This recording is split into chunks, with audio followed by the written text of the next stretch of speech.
ಒಂದು ವಾರದಿಂದ ಒಂದು ಮಾತು ಕೇಳಿ ಬರ್ತಾ ಇದೆ. ಹೇಳಿ. ಈಶ್ವರಪ್ಪನವರು ಸಿದ್ದರಾಮಯ್ಯನ ಬಿಜೆಪಿ ಸಳ್ಕೋಬೇಕು ಅಂತಿದ್ದಾರೆ. ಅಹಿಂದ ನಾಯಕರು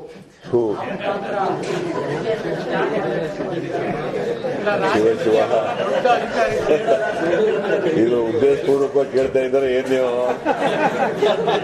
ಶಿವಮೊಗ್ಗಕ್ಕೆ ಬಂದಿದ್ದೀನಿ ಅಂತ ಕೇಳ್ತಾ ಇದ್ದೀರಾ?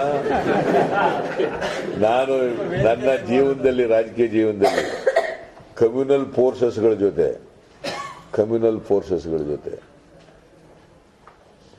ಕನಸು ಮನಸ್ಸಿನಲ್ಲೂ ಕೂಡ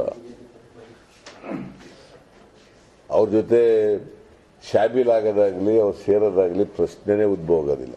ರಾಜಕಾರಣದಲ್ಲಿ ನಾನು ಎಲ್ಲಿವರೆಗೂ ಇರ್ತೇನೆ ಅಲ್ಲಿವರೆಗೂ ಕೂಡ ಕಮ್ಯುನಲ್ ಫೋರ್ಸಸ್ಗಳ ವಿರುದ್ಧ ಹೋರಾಟ ಮಾಡೋದು ನಮ್ಮ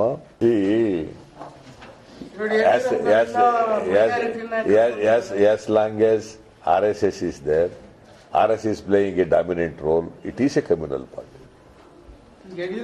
See, without RSS, how can BJP survive?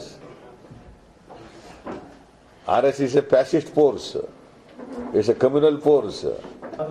ಯಡಿಯೂರಪ್ಪನವರು ಕೂಡ ಅವರು ಸೆಕ್ಯುಲರ್ ಆಗಕ್ಕೆ ಸಾಧ್ಯನೇ ಇಲ್ಲ. ಯಾಕಂತಂದ್ರೆ ಅವರ ಬೆಂಟಪ್ ಮೈಂಡು ಕಮ್ಯುನಲ್ ಮೈಂಡು.